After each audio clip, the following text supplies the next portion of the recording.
नमस्कार श्रोते हो, तुम्ही ऐकत आहात स्पर्श तुझ्या प्रीतीचा भाग 56. नमस्कार प्रल्हाद शेठ. एक भारदस्त आवाज दोघांच्या कानी पडला. तसं दोघांनीही दरवाजाच्या दिशेने पाहिलं. आप्पा, तुम्ही या ना. दरवाजामध्ये देहू गावचे तुकाराम उभे होते. त्यांच्यासोबत आणखी काही गावकरी आणि शेती संघटनेचे सदस्य होते. त्यांची मुलगी मीरा सोबत आली होती. प्रल्हाद जागचा उठला व त्यांच्या पाया पडला. तुझ्यावर इतकं मोठं संकट ओढवलं तरी तू शब्दाने सांगितलं नाही. शेवटी तू आम्हाला परकं केलं.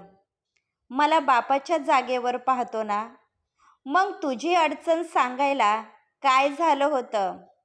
तुकाराम म्हणाले. तशी त्याने नजर खाली झुकवली.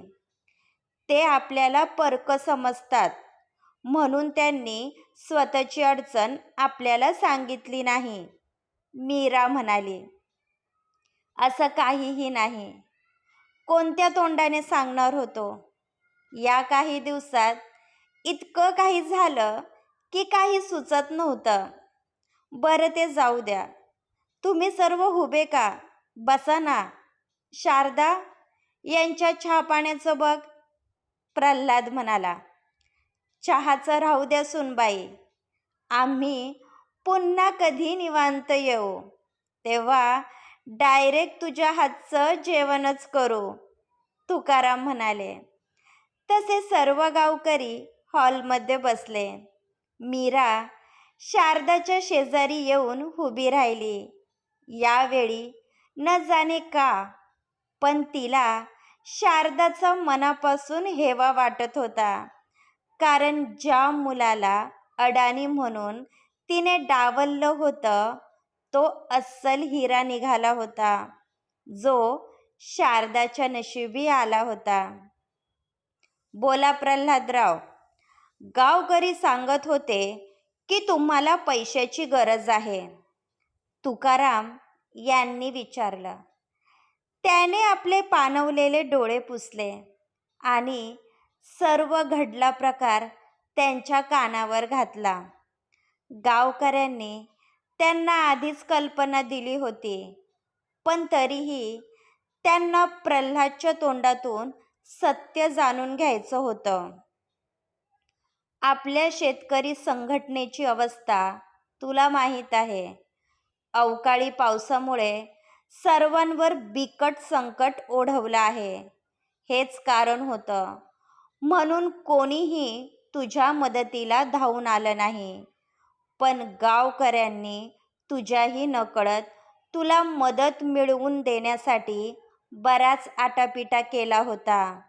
त्यामुळे त्यांच्या प्रयत्नांना यश आलं. देवाला आपल्या भक्तांची काळजी असते म्हणून तो कोणत्या ना कोणत्या रूपात येऊन आपल्या भक्तांना मदत करतो. तू तर पांडुरंगचा भक्त आहे, मग तुला ते कधीच अंतर देणार नाही, तुकाराम म्हणाले. मी आशा सोडून दिली आहे. मला जमीन नको, कारण या जमिनीपायी शारदाने बराच मनस्ताप सहन केला आहे. प्रल्हादने एक नजर शारदाकडे पाहिले. तिचे डोळे पाणावले होते. ज्या दिवशी मी पहिल्यांदा सुनबाईला पाहिलं होतं तेव्हाच मी समजून गेलो होतो की ही पोरगी तुझ्या आयुष्याचं सोनं करणार. आणि शेवटी तेच झालं. शेवटी माझा विश्वास खरा ठरला. चांगल्या माणसाचं देव कधीच वाईट करत नाही. आजपर्यंत तू इमानदारीने तुझं कार्य केलं आहे. अशा माणसाचं देव कधीच वाईट करत नाही. आणि तू तर पांडुरंगाचा लाडका भक्त आहे. तुझ्यावर तर ते कधीच अन्याय होऊ देणार नाही, तुकाराम म्हणाले. यावेळी सर्वांना प्रल्हादचे वाईट वाटत होतं. तुम्ही अगदी बरोबर म्हणालात.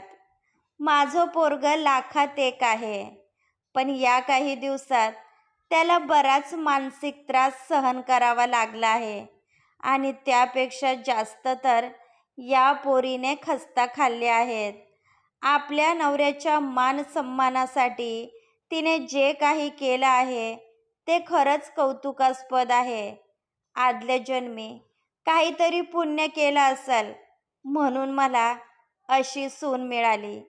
सुलोचनाबाई तिच्या डोक्यावरून हात फिरवत म्हणाल्या, तुम्ही माझ्या मनातलं म्हणाला म्हणून तुम्हाला असा कर्तबगार मुलगा आणि अशी समंजस सून लाभली आहे. माझ्या मनामध्ये नेहमी एक खंत राहील की देवाने असा कर्तबगार मुलगा माझ्या नशिबी दिला नाही. प्रल्हाद अस्सल सोनं आहे जे देवाने तुमच्या पदरात टाकलं आहे. तुकाराम म्हणाले व आपल्या खिशातून एक एन्व्हलेप बाहेर काढले. ही माझ्याकडून छोटीशी मदत. याने तुझे प्रश्न बऱ्यापैकी सुटतील. मी हे कर्ज म्हणून नाही तर उसनवारी म्हणून देत आहे. मला कसली घाई नाही. तुला जेव्हा सोयीस्कर वाटेल तेव्हा दे. तुकाराम म्हणाले. तसं प्रल्हादने एन्व्हलेप उघडून पाहिलं तर त्यामध्ये एक चेक होता. त्याच्यावर असलेला आकडा त्याला समजला नाही म्हणून त्याने तो चेक शारदाच्या हातात दिला. तसे तिचे डोळे आश्चर्याने विस्फारले गेले. 50 लाख रुपये! तिचा तर स्वतःच्या डोळ्यांवर विश्वास बसत नव्हता. ही बरीच मोठी रक्कम आहे. आम्ही नाही घेऊ शकत, प्रल्हाद म्हणाला. आम्ही तुम्हाला आपलं मानतो म्हणून मदतीचा हात पुढे केला आहे आणि आम्ही तुमच्यावर कोणतेही उपकार करत नाही. तुम्ही सुद्धा प्रत्येक वेळी लोकांच्या मदतीसाठी तत्पर असतात. आज ती संधी आम्हाला मिळाली आहे. हे पैसे तुम्हाला घ्यावेच लागतील, नाहीतर आप्पा तुमच्यासोबत कधीच बोलणार नाही.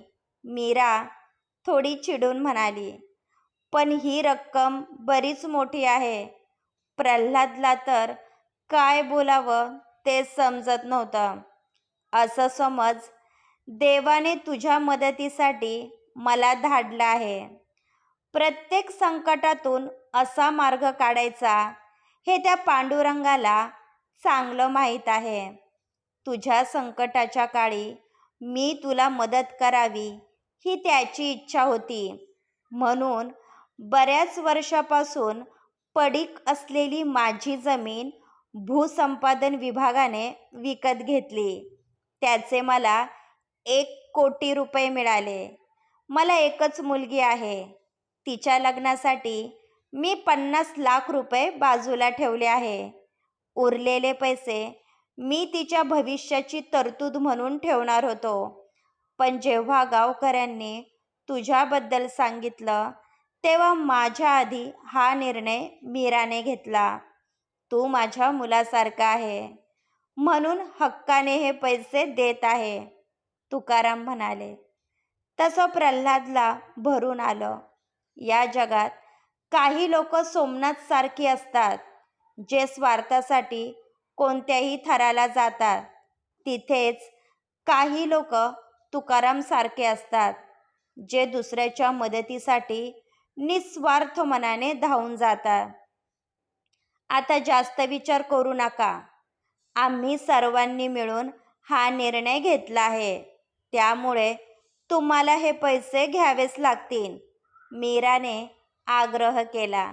यावेळी प्रल्हादला जो आपलेपणा मिळाला होता त्यामुळे तो भारावून गेला होता.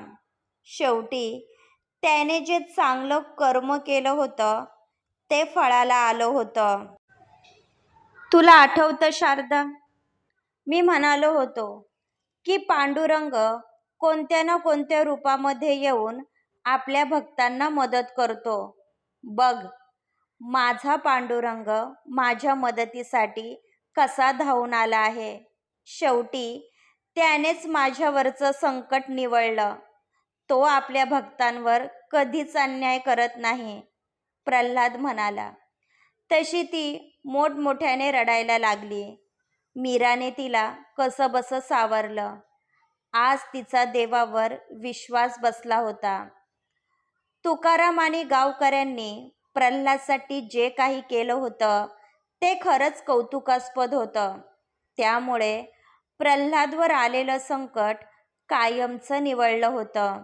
त्यामुळे आता काळजी करण्यासारखं काही नव्हतं. पैशासाठी दोघांनी बऱ्याच खस्ता खाल्ल्या होत्या, पण यातून त्यांची निराशा झाली नव्हती. शेवटी शारदाची साथ आणि त्याचा देवावर असलेला विश्वास जिंकला होता. पैशाची सोय झाली आहे ही बातमी जशी अनुला समजली तसा तिच्या आनंदाला पारावारा उरला नाही. म्हणून ती सुदर्शन यांच्यासोबत आपल्या घरी आली होती. तिला तर कधी एकदा आपल्या फॅमिलीला भेटतो असं झालं होतं. त्यामध्ये अनुची परीक्षा झाली होती. यावेळी तिला खूप चांगले पेपर गेले होते. घरामध्ये पाऊल ठेवताच तिने शारदाला मिठी मारली.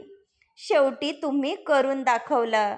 सुदर्शन यांनी प्रल्हादचा हात हातामध्ये घेतला.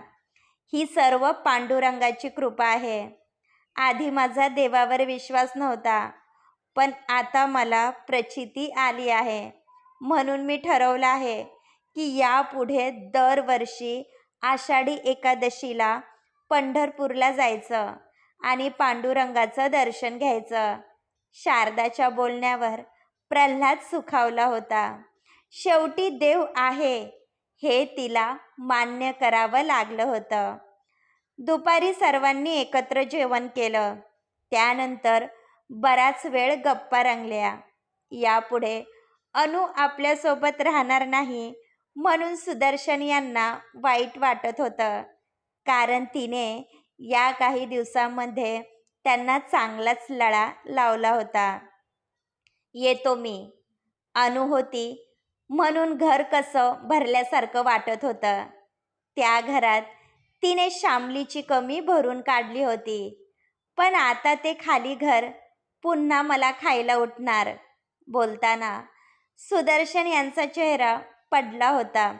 तसं अनुला वाईट वाटलं. मी खूप लहान होते जेव्हा बाबा आम्हाला सोडून गेले. मला तर त्यांचा चेहरासुद्धा आठवत नाही. आजपर्यंत ज्या वडिलांच्या प्रेमासाठी मी आसुसले होते ते तुम्ही अगदी भरभरून दिलं. आजपासून तुम्ही माझे बाबा आहात. खरं तर तुमच्या रूपात देवाने माझे बाबा माझ्यासाठी पाठवले आहेत, अनु म्हणाली. तिच्या बोलण्यावर सुदर्शन भावुक झाले व तिच्या डोक्यावरून हात फिरवला. मुली या घरच्या लक्ष्मी असतात. एकदा का लळा लागला तर आयुष्यभर आपल्या होऊन जातात. यापुढे त्या घरावर तुझा पण अधिकार आहे. तुला जेव्हा कधी यावं वाटलं निसंकोच यायचं, सुदर्शन म्हणाले. तशी अनुने त्यांना बाबा म्हणून हाक मारली. त्यांनी अनुला वडिलांची माया दिली होती, जे पाहून प्रल्हाद सुखावला होता. क्रमश पुढील भाग ऐकण्यासाठी आमच्या चॅनलला सबस्क्राईब करा. धन्यवाद.